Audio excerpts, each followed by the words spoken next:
Terima kasih Tuan Ketua kerana membenarkan saya juga untuk mengambil bahagian dalam perbahasan Belanjawan 2021. Tuan Speaker, memang kita semua sedar bahawa dalam masa kita melalui wabak COVID ini, ramai yang melalui keadaan yang susah. Dan kalau kita lihat kepada asas belanjawan untuk tahun depan, ia ini satu belanjawan yang cukup besar dan ianya meliputi satu jumlah yang cukup besar, cecah lebih daripada 300 bilion. Satu dalam perkara yang kita perlu memberi penekanan, Tuan Speaker, adalah berkenaan dengan sumber aset ataupun sumber kewangan negara kita. Dan dalam keadaan ini kita kena lihat juga kepada usaha-usaha yang diambil oleh kerajaan untuk pastikan bahawa wang-wang yang telah pun dilesapkan daripada negara kita, khususnya dalam skandal 1MDB, dikembalikan kepada negara kita. Tuan Speaker, semalam saya ada baca satu rencana. Dan ini dalam semua portal-portal rasmi negara kita. Dan saya bawa petikan daripada portal Free Malaysia Today, di mana dinyatakan seperti berikut, dan saya minta izin untuk baca. Jolo blames Najib, sees no wrongdoing in 1MDB scandal. Nah, ini apa yang dinyatakan oleh Jolo. Dan ianya telah pun dipetik oleh Al Jazeera. Ada juga rakaman-rakaman percakapan dalam petikan itu, dan ianya disiarkan untuk seluruh dunia baca. Kemudian, Tuan Ketua, kita lihat di dalam rencana itu juga bagaimana beliau menyatakan bahawa ada usaha-usaha untuk kembalikan wang-wang yang telah pun dilesapkan melalui skandal 1MDB ini. Juga dinyatakan berkenaan dengan permata ataupun jewelry yang diambil oleh seseorang tertentu, dan dengan perkataan beliau, in the region of the north of $500 million. Nah, ini perkara yang cukup besar. Apakah respon kita? Respon kita melalui IGP dalam satu petikan juga, saya minta izin Tuan Speaker untuk baca. IGP says aware of Jolo's bargain attempts since 2018, assures fugitive of safe passage to Malaysia to explain himself. Nah, Tuan Speaker, saya mau tahu, apakah tindakan yang telah pun diambil oleh kerajaan untuk pastikan bahawa kita boleh kembalikan Jolo ke Malaysia? Kenapa sekarang kita tak dengar berkenaan dengan perkara itu? Walhal kita di sini melihat ke sini, ke sana untuk pastikan bahawa kita ada sumber kewangan untuk meringankan beban rakyat dalam masa yang susah ini. Bagaimana dengan usaha kita untuk kita pastikan bahawa beliau kembali ke Malaysia, tindakan diambil terhadap beliau untuk kesalahan sekiranya ada, dan yang lebih penting, Tuan Speaker, berkenaan dengan harta-harta yang telah pun dilesapkan oleh beliau dalam skandal ini. Saya, Tuan Speaker, ingin membuat satu petikan lagi dalam perbelanjawan ini, Tuan Speaker. Saya nampak ada kekurangan ataupun reduction di dalam jumlah wang yang disalurkan kepada Jabatan Peguam Negara. Dan saya baca, Tuan Speaker, dalam Malay Mail Report, malaymail.com, 16 November 2020. Nah, ini apa yang dinyatakan. The prosecution takes 37% cut, Tuan Ketua, even as overall allocation for AGC rises slightly in budget 2021. Nah, apa yang dinyatakan adalah seperti berikut. The Attorney General's Chambers, Tuan Ketua, annual budget will inch up to 178 million for 2021, but its prosecution division will see its allocation shrink by nearly 37% to just 9.8 million next year. Nah, ini satu perkara yang memang memusyilkan. Ada seorang peguam yang dipetik yang menyatakan, they express concerns that the 37% cut would leave the prosecution division with only 9.8 compared to 15.5 in 2020. Jadi jumlah dia turun daripada 15.5 juta dalam tahun lepas kepada 9 sahaja dalam tahun akan datang. Tuan Dipertua, kita kena lihat kepada betapa pentingnya Jabatan Peguam Negara dalam perkara-perkara menguruskan keselamatan dan juga undang-undang, menegakkan undang-undang dalam negara ini. Satu daripada kes yang telah pun mereka mendakwa adalah kes terhadap Pekan, Datuk Seri Najib Razak. Dan di dalam artikel ini juga dinyatakan, saya baca, he said the division was one that heads the prosecution of various politicians including former Prime Minister Datuk Seri Najib Razak and urged the government to explain the lower budget for prosecution work, questioning the justice that this reduction would bring.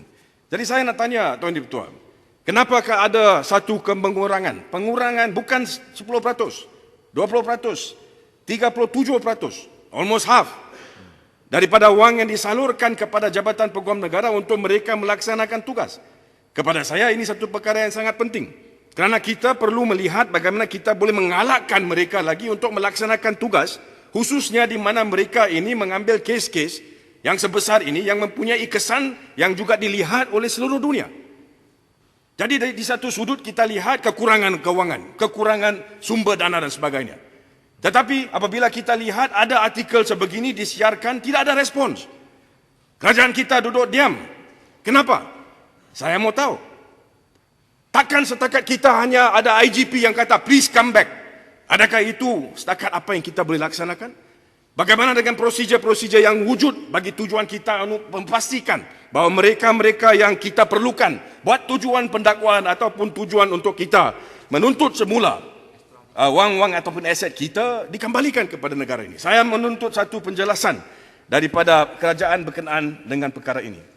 Di dalam artikel itu juga dibangkitkan, dan saya rasa inilah satu mungkin a comparison which is fair. Dia kata kita ini menurunkan peruntukan untuk prosecution department dalam AG's Chambers by 37%. Dalam masa yang sama kita ini mewujudkan satu bajet 85.5 juta untuk satu unit propaganda kerajaan. Nah, ini membawa satu soalan dan tanda tanya kepada kita. Tuan Dipertua, saya lihat hari ini ada beberapa pihak yang menyatakan berkenaan dengan KHM ataupun Komuniti Harapan Malaysia yang telah pun saya wujudkan semasa saya menjadi Menteri Kementerian Komunikasi dan Multimedia. Ada di situ disebutkan bahawa KHM ada wang sebanyak 100 juta yang digunakan masa itu buat tujuan yang sama. Saya ingin memberi penjelasan. Tuan Dipertua, pertama sekali, semasa saya menjadi menteri, kita ini telah pun mengambil langkah-langkah untuk kita mengukuhkan Jabatan Penerangan Malaysia.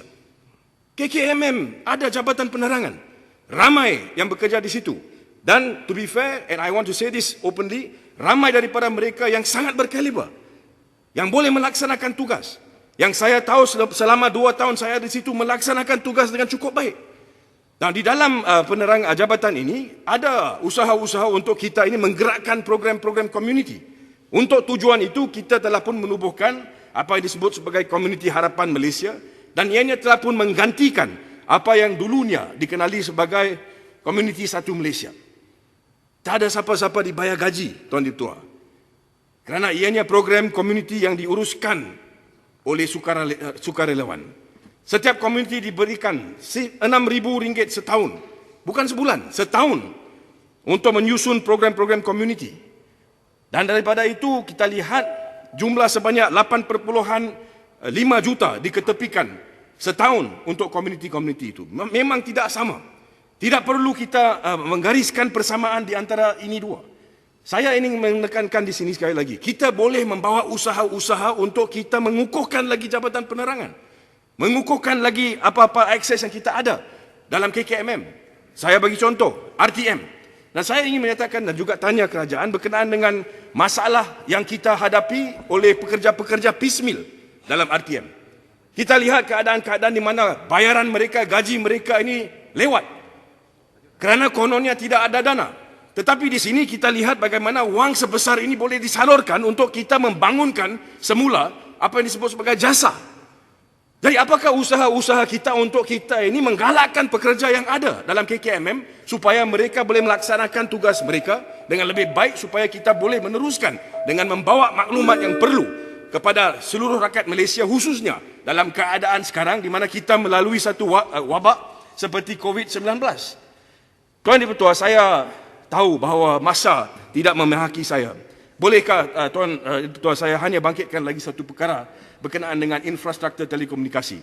Tuan Dipertua, saya dengar beberapa jawapan diberikan 2-3 hari berlanjutan dalam Dewan ini, khususnya oleh Kementerian Pendidikan, di mana disentuh perkara berkenaan dengan perlu kita melihat bagaimana kita boleh bangkitkan infrastruktur untuk kita pastikan bahawa khususnya kawasan-kawasan luar bandar itu ada akses kepada internet.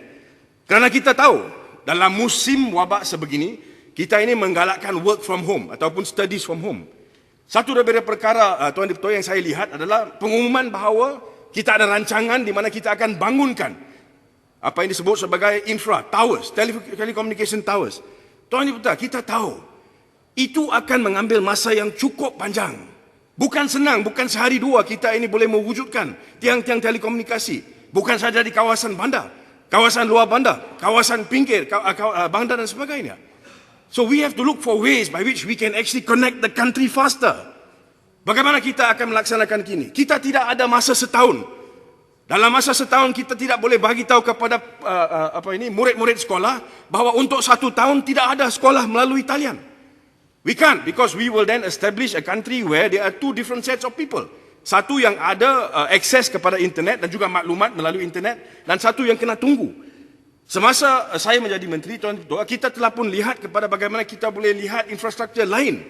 Satu daripada perkara yang kita lihat adalah bagaimana kita boleh mungkin menyediakan akses jalur lebar dengan menggunakan teknologi satelit. Di mana melalui teknologi tersebut kita boleh dalam masa yang singkat, kita boleh connect dengan izin tempat-tempat khususnya di luar bandar dan sebagainya. Saya minta supaya kerajaan lihat kepada perkara ini. Kerana saya, Tuan Dipertua, saya lihat bagaimana dalam 6 bulan yang lalu, ramai sekarang yang telah pun mula bekerja daripada rumah. Mereka juga sekarang, kita juga perlu menggalakkan apa yang disebut sebagai perniagaan melalui talian dan sebagainya. And I think dalam masa yang akan datang, seperti mana bila saya jadi menteri dulu, saya katakan bahawa internet ini sangat penting. Ianya seharusnya dilihat sebagai satu utility, dan kepada saya, ianya kepentingannya akan menjadi lebih dalam masa yang akan datang. Tuan Dipertua, saya tahu masa tidak mengizinkan. Dengan keadaan itu, saya ingin menyatakan bahawa saya dalam keadaan ini mengharap bahawa apa yang kita dapat lihat dalam jawapan ini, bukan jawapan sekadar apakah rancangan yang ada. Saya rasa rakyat mau tahu apakah yang akan dilaksanakan sekarang, di mana kita dapat lihat hasilnya sekarang, dan bagaimana ianya boleh bantu rakyat dalam masa yang kita menghadapi sekarang. Dan saya harap bahawa jawapan-jawapan itu dapat diberikan kepada saya. Saya mengucapkan terima kasih Tuan Dipertua. Terima kasih Yang Berhormat Puchong.